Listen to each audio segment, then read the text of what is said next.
Mga kapatid, nagdadala ito ng pag-asa. Ang pagbabagong anyo ay nagdadala ng pag-asa dahil pagbaba nila sa bundok na yon, alam na natin kung ano yung mga susunod na mangyayari.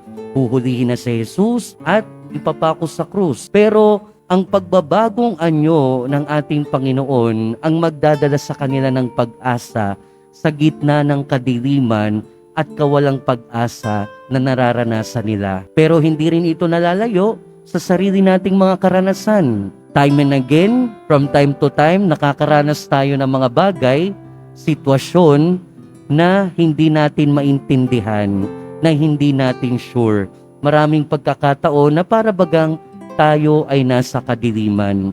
Pero pinapaalalahanan tayo ng ating kapistahan na yun, na sa gitna ng kahit na anong kadiliman ng ating buhay, nawa makita natin ang liwanag ng pag-asa ng ating Panginoon.